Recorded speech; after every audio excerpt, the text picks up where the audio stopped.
दोस्तों स्वागत है आप सभी का हमारे यूट्यूब चैनल एसएससी गुरुजी में। आज के इस वीडियो में हम कक्षा 11वीं वार्षिक परीक्षा 2020-21 के लिए इंग्लिश के पेपर को लेकर आए हैं। तो दोस्तों अभी तक तो आप लोगों को इंग्लिश का पेपर मिल चुका होगा, लेकिन इसका सलूशन अभी तक आप लोगों को मिला नहीं होगा। तो इस वीडियो में हम आप लोगों को इंग्लिश के पेपर के सलूशन के साथ लेकर आए हैं। दोस्तों इसलिए यदि आपको ऐसे ही और क्वेश्चंस, इंपॉर्टेंट क्वेश्चन और पेपर सोल्यूशन चाहिए तो आप लोग हमारे चैनल को सब्सक्राइब कर लीजिए और वीडियो को लाइक कर लीजिए। तो चलिए वीडियो को शुरू करते हैं। हमारा जो दोस्तों इंग्लिश का पेपर है, इसमें जो टाइम है वो 3 घंटे का समय दिया रहेगा और 100 नंबर का आपका पेपर होगा। उसमें जो इंस्ट्रक्शन दिया आप इंस्ट्रक्शन को पढ़ सकते हैं। उसके बाद हमारा पहला प्रश्न जो है वो है पैसेज बेस्ड क्वेश्चन होगा। आपको पैसेज दिया रहेगा और उसमें से आपको प्रश्न पूछेगा, उसका आपको उत्तर देना रहेगा। तो चलिए देख लेते हैं हमारा पैसेज क्या है। तो देखिए दोस्तों, यहाँ पे पैसेज, आप इस पैसेज को पढ़ सकते हैं। हम सीधे चलिए क्वेश्चन पर चलते हैं। ये आपका पैसेज का फर्स्ट पैराग्राफ है और इधर आपका सेकंड पैराग्राफ है। आप दोनों पैराग्राफ को पढ़ लीजिए। उसके बाद हम आते हैं अपने पहले प्रश्न पर। तो हमारा जो पहला प्रश्न है, द क्लास हैड, इसके बाद ऑप्शन में दिया है more girl and more boy and more girl than boy. उसके बाद equal number of boy and girl, यानी कि इस प्रकार से आपको ऑप्शन दिया है 5। इसमें से बताना है कि कौन सा सही रहेगा। तो इसके लिए जब आप पैसेज को पढ़ेंगे, यहाँ पे आपको मिल जाएगा इस लाइन में द मेजोरिटी वेयर गर्ल। जब आप पैसेज को पढ़ेंगे दोस्तों, तो यहाँ पे आपको मिल जाएगा द मेजोरिटी वेयर गर्ल, यानी कि लड़कियों की संख्या ज़्यादा थी। तो हमारा उसमें सही जवाब हो जाएगा ऑप्शन नंबर। तो यहाँ पे ऑप्शन नंबर बी वाला सही हो जाएगा, मोर गर्ल देन बॉय, यानी कि लड़कियों की संख्या ज़्यादा थी लड़कों से, यानी ऑप्शन नंबर बी सही हो जाएगा। उसके बाद दूसरा प्रश्न आता है मिस ह्यूज थॉट। तो मिस ह्यूज थॉट, तो इसका ऑप्शन नंबर ए जो है सही हो जाएगा, there were many intelligent student in the class, यानी ऑप्शन नंबर ए इसका सही हो जाएगा। उसके बाद तीसरा प्रश्न आता है मिस ह्यूजेज लर्न दैट। तो इसमें लर्न दैट यानी कि मिस ह्यूज को क्या पता था या मिस ह्यूज क्या जानती थी। तो इसमें जो ऑप्शन नंबर थर्ड है, the dark haired girl has been to see John Young in hospital, तो ऑप्शन नंबर सी वाला इसमें सही हो जाएगा। उसके बाद आता है हमारा चौथा प्रश्न। तो चौथा प्रश्न में है Miss Hughes left the classroom because she wanted. तो क्लासरूम को छोड़कर क्यों चली गई। तो एक क्लासरूम को छोड़कर ऑफिस में हेड मिस्ट्रेस के पास गई थी। तो यहाँ पे हो जाएगा to see the head mistress, option number A सही हो जाएगा। उसके बाद पांचवा आता है I am afraid it will take me longer to learn your names. तो इसमें कह रहा है कि what the word I am afraid mean here. तो आई एम अफ्रेड का मतलब यहाँ पे क्या होगा। तो दोस्तों ये जो हमारा सेंटेंस पूरा दिया है, यह जो हमारी इसमें पैसेज में जो मैम आई थी मिस ह्यूज, उन्हीं ने पैसेज कहा था। तो उन्होंने इसलिए इसमें कहा था कि मुझे पता है कि आप लोगों का जो नाम है मुझे याद करने में थोड़ा टाइम लगेगा, क्योंकि उनका जो पहला क्लास था वो पहला क्लास अटेंड करने आई थी। तो यहाँ पे आई एम अफ्रेड का मतलब हो जाएगा, आई एम अफ्रेड का तो हो जाएगा आई एम श्योर, यानी कि मुझे पता है कि मुझे आप लोगों का नाम याद करने में टाइम लगेगा। तो यहाँ पे हो जाएगा आई एम श्योर, इसका ऑप्शन नंबर बी सही हो जाएगा। उसके बाद छठवां आता है find from the passage the word which means to fit with hope. तो फिट विथ होप का मतलब क्या होगा। तो पैसेज में से आपको वर्ड खोजना है। तो यहाँ पे एक वर्ड है चिरअप। तो चिरअप में आपका इसमें सही जवाब हो जाएगा CHER अप। इसका मतलब हो जाएगा यहाँ पे टू फिट विथ होप। उसके बाद सातवां है, तो सातवें का आप लोग पैसेज में खोज लीजिएगा, उसके बाद कमेंट बॉक्स में बताइएगा। उसके बाद हम आते हैं आठवें पर। आठवें का प्रश्न है when did miss huge come into the classroom. तो मिस ह्यूज क्लासरूम में कब आई थी। तो जब मिस ह्यूज क्लासरूम में आई थी तो सभी बच्चे ने गुड मॉर्निंग बोला, वो उन्होंने भी बच्चों से गुड मॉर्निंग बोला, यानी किससे पता चलता है कि फर्स्ट शिफ्ट में आई थी, यानी मॉर्निंग शिफ्ट में आई थी। यानी एक आफ्टरनून शिफ्ट होता है, एक मॉर्निंग शिफ्ट, तो यानी कि वो मॉर्निंग शिफ्ट में आई थी। तो Miss Hughes come into the class in morning shift. उसके बाद नौवां प्रश्न है why did not she know the name of her pupils. उन्हें अपने प्यूपिल्स का नाम क्यों नहीं पता था। तो किस लिए, क्योंकि उनका जो क्लास था वह पहला क्लास था, उन्हें फर्स्ट क्लास अटेंड कर रही थी, तो एक दिन में किसी का भी नाम याद नहीं होता है। तो यहाँ पे हो जाएगा she did not know the name of her pupils because it was her first class. तो इसका सही जवाब हो जाएगा नौवें का। उसका 10वां है did she tell her name. तो no, she did not tell her name once people tell her name, यानी कि उन्होंने अपना नाम नहीं बताया, उन्होंने अपने बारे में कुछ बताया ही नहीं था। आप पैसेज में पढ़ेंगे तो आपको पता लगेगा। वहाँ पर एक उनका पीपल जो था उसने खुद कहा था इट्स ह्यूज मिसयूज। उसके बाद 11वां प्रश्न है why did she want the class to write a letter to John Young. तो जॉन यंग को अपने क्लास में, क्लास वालों में, क्लास के बच्चे थे, क्यों लेटर लिखने के लिए कह रही थी। तो मिसयूज बच्चों से लेटर लिखने के लिए इसलिए कह रही थी क्योंकि लेटर में लिखें कि मैं मतलब उनके अच्छे होने की। उसके बाद 11वां हमारा है why did she want the class to write a letter to John Young. तो एक क्लास से क्यों कह रहे थे कि जॉन यंग के लिए लेटर लिखें। तो उन्होंने जॉन यंग के शुभकामना के लिए, उसके अच्छे जल्दी से अच्छे हो जाने के लिए लेटर लिखने के लिए कहा था। तो इसका आंसर हो जाएगा she wants the class to write a letter to John Young because she want to send best ones to cheer up her him. यानी कि उसके अच्छे होने के लिए वे लेटर लिखना चाहती थी, उसे शुभकामना देने के लिए कि तुम अच्छे से जल्दी से अच्छे हो जाओ।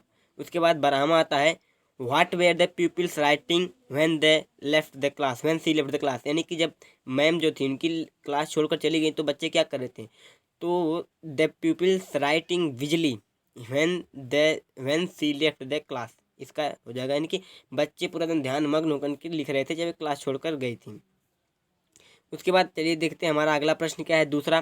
उसका दूसरा प्रश्न है read the passage carefully and answer the question that follow. यानी आपको इस पैसेज को पढ़ना है और उसके बाद इसका आंसर देना है। तो अब पैसेज को पढ़ लीजिए। चलिए हम देखते हैं क्वेश्चन में क्या दिया है। तो क्वेश्चन में दिया है read the passage carefully and make notes on it and give it the suitable title.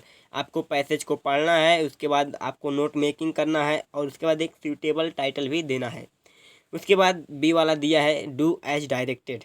तो नोट मेकिंग आप लोग कर लीजिएगा दोस्तों, यदि आपको ज़रूरत पड़ेगी तो कमेंट बॉक्स में बताइएगा, मैं इसका नोट मेकिंग भी बता दूंगा। लेकिन चलिए अभी हम आगे हमारा डू एज डायरेक्टेड। तो पहला है give the word from the passage that in the meaning. तो जो सेंटेंस दिया है इसका मीनिंग किस वर्ड से मिलता है पैसेज में, ये बताना है। तो इसमें दिया है to take money from the other in sense to return. तो इसका हो जाएगा बोरो, BORROW बोरो। इसका मतलब होता है किसी से मनी जो है वो लेना लेकिन उसको रिटर्न के सेंस में। तो बोरो BORROW आपको पैसे जो मिल जाएगा। उसके बाद दूसरा है give the noun from the word attend. तो अटेंड का जो नाउन बनाएंगे अटेंडेंस बन जाएगा। तो ATTENDANCE। उसके बाद तीसरा आता है give the synonymous of the word afford. तो अफोर्ड का साइनोनिमस क्या होगा। तो अफोर्ड मतलब होता है मैनेज या बियर। यानी कि अफोर्ड मतलब अपने आप को अफोर्ड कर लेना किसी चीज़ के लिए, बियर करना है मैनेज करना। तो अफोर्ड का सेवन हो जाएगा मैनेज या बियर। उसके बाद 13वां तीसरा प्रश्न आता है दोस्तों। तीसरा प्रश्न है write A report in about 80-100 word. यानी कि आपको रिपोर्ट लिखना है celebration the Republic day. Republic day के सेलिब्रेशन में आपको एक रिपोर्ट लिखना है। आपको ऑप्शन दिया है किस किस टॉपिक पे लिखना है। तो 26 जनवरी, उसके बाद student assembled, principal and other, national anthem, speeches, game and sport, sweets. तो दोस्तों आपको 80 से 100 वर्ड में लिखना है। आपको 7 पॉइंट्स दे दिए हैं, तो आप 7 पॉइंट्स में सोच लीजिए 10-10 वर्ड लिख देंगे तब भी यदि 10-10 वर्ड तो 70 वर्ड हो गया। यानी कि आपको मुश्किल से अधिक 2-2 लाइन में लिखना है। तो आप इसको अच्छे से बना करके लिख सकते हैं। उसके बाद अथवा करके दिया है, अथवा करके write with the help of the word given below produce write up the advantage of small family. तो स्मॉल फैमिली का एडवांटेज बताना है इन सभी पॉइंट्स में जो आपको दिया है। तो इसको भी अब दोनों में से दोनों ही आसान है दोस्तों, आप किसी एक को भी आसानी से लिख सकते हैं। चलिए देखते हैं अगला प्रश्न हमारा क्या है। Write a notice as head guard of the school for a meeting discussion. यानी कि देखिए इसमें आपको क्या करना है, आपको नोटिस लिखना है अथवा करके आपको पोस्टर बनाना है सेब वाटर का। तो आप शायद सेब वाटर का पोस्टर अच्छे से बना लें, दोनों भी आसान है, आप कोई भी कर सकते हैं। उसके बाद अगला प्रश्न हमारे पास आता है 5वां write an advertisement for selling a washing machine in good condition the reason is that the owner is going abroad. तो आपको 5 नंबर का ये है, इसको लिखना है। उसके बाद 6वां प्रश्न है write a letter to your mother complaining about the food in gate hostel. आपको हॉस्टल में जो भोजन मिलता है उसके कंप्लेनिंग में मदर को लेटर लिखना है। उसके बाद अथवा करके दिया है, आप इसको भी लिख सकते हैं। उसके बाद चलिए देखते हैं अगला प्रश्न क्या है। 7वां है write an application to the principal of your school for granting your scholarship. अपने स्कॉलरशिप को देने के लिए अपने टीचर अपनी प्रिंसिपल को एप्लीकेशन लिखना है। अथवा करके दिया है, आप कलेक्टर अपने ज़िले के कलेक्टर को लाउड स्पीकर पर रोक लगाने तो रिस्ट्रिक्शन लगाने के लिए एप्लीकेशन लिखना है। उसके बाद 8वां चलिए हम लोग देखते हैं, 8वें को सॉल्व करते हैं। इन सब प्रश्नों को दोस्तों आप लोग कहीं से भी देख सकते हैं, लिख सकते हैं। यदि अब नहीं होता है तो आप लोग कमेंट बॉक्स में बताइएगा, इसका भी सलूशन मिल जाएगा। लेकिन चलिए भी हम अगले प्रश्न को सॉल्व करते हैं, 8वां। तो 8वां प्रश्न है डू एज डायरेक्टेड, यानी जैसा कहा गया है वैसे करना है। तो पहला है ही मेक्स टी, यानी कि ही मेक्स टी, इसको चेंज करना है पैसिव वॉइस में, तो हो जाएगा टी इज मेक्ड बाई हिम। तो यानी कि हो जाएगा टी इज मेक्ड बाई हिम, उस मेक्ड कैसे, मेड बाई हिम। उसके बाद अगला प्रश्न हमारा आता है दूसरा, ही वॉज वेरी वीक। उसके बाद एक और दिया है sentence, he could not walk.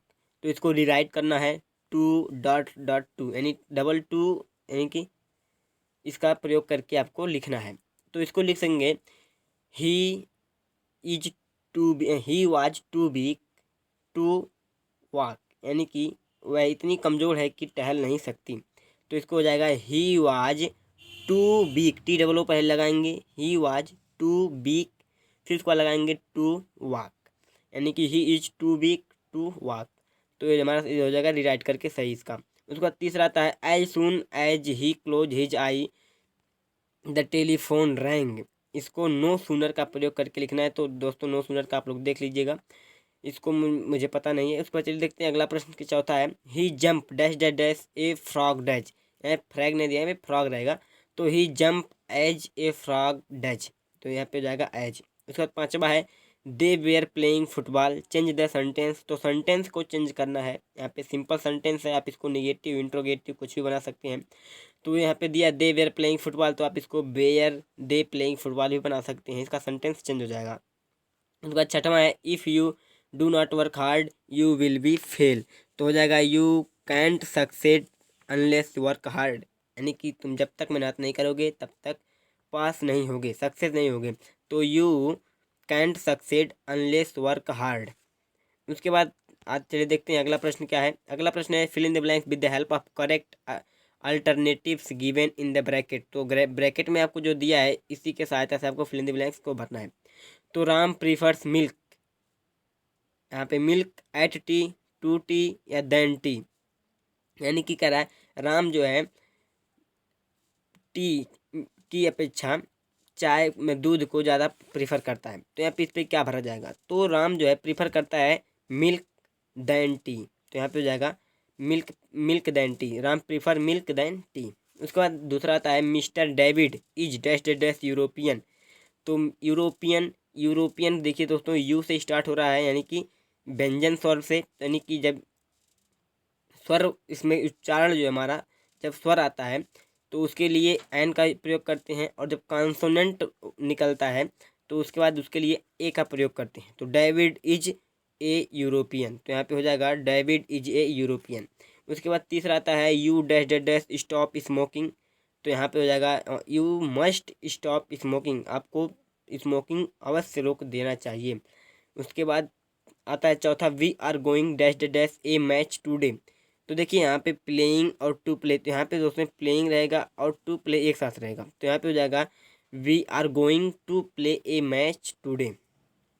उसके बाद 5वां है I don't like of them. तो हो जाएगा I don't like either of them. तो यहाँ पे ऑप्शन नंबर हमारा जो पहला वाला है आइदर, ये सही हो जाएगा।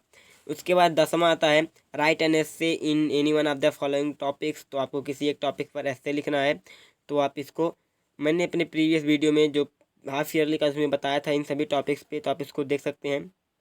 उसके बाद अथवा करके दिया है, आप या तो इसको कर सकते हैं, आपको आर्टिकल लिखना है। उसके बाद 11वां प्रश्न आता है answer the following question any 3। तो किसी 3 का आपको सलूशन देना है, यानी किसी 3 का आंसर देना है। तो इसको आप अपने बुक से देख लीजिएगा, ये तो बुक में आपको मिल ही जाएगा। उसके बाद इसमें से किसी 6 का, तो इसको भी, इन सभी प्रश्नों का सलूशन जो है आप लोग बुक से देख लीजिएगा। उसके बाद हम चलिए देखते हैं 13वें को। 13वां प्रश्न, इसमें भी किसी 2 का लिखना है, तो आप इसको बुक से देख कर लिख लीजिएगा और याद कर लीजिएगा। उसके बाद आता है 14वां write the synonyms of the following. तो साइनोनिम्स आपको बताना है इन सभी का क्या होगा। तो पैडलिंग का साइनोनिम्स क्या होगा, तो पैडलिंग का जो साइनोनिम्स होगा वो होता है पुल। तो यहाँ पे पुल हो जाएगा पैडलिंग का। उसके बाद हार्ड, तो हार्ड का आपको पता है स्ट्रांग हो जाएगा, स्ट्रांग लिख सकते हैं, सॉलिड सॉलिड लिख सकते हैं, रिगिड लिख सकते हैं, तो हार्ड का जगह से। उसके बाद वेरी, वेरी का आपको डिफर हो जाएगा, उसके बाद डिफर इसका, और उसके बाद डिफरेंट हो जाएगा वेरी का। उसके बाद ओरिजिन है, तो ओरिजिन का सिनोनिमस हो जाएगा आपका, ओरिजिन मतलब होता है उत्पत्ति, तो ओरिजिन का हो जाएगा आपका बर्थ, बिगिनिंग, या फिर उसके बाद स्टार्ट। तो आप तीनों कोई भी लिख सकते हैं ओरिजिन का।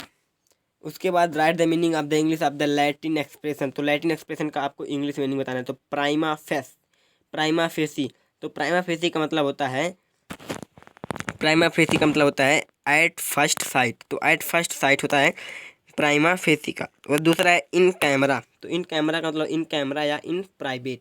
तो कैबिट, तो कैबिट का होता है लेट, तो यानी कि इसका जगह लेट। मुटाटिस मुटेंडिस, तो इन दोनों इसका जो, तो पता नहीं दोस्तों, इसको आप लोग बुक से देख लीजिएगा। तो दोस्तों ये था हमारे इंग्लिश क्वेश्चन पेपर का सलूशन। दोस्तों यदि अभी भी आपको किसी और क्वेश्चन पेपर का सलूशन चाहिए तो आप लोग कमेंट बॉक्स में बताइएगा, हम उसका भी सलूशन अपलोड कर देंगे। तो दोस्तों वीडियो अच्छी लगी हो तो चैनल को सब्सक्राइब कर लीजिएगा और वीडियो को लाइक कीजिए। वीडियो देखने के लिए धन्यवाद।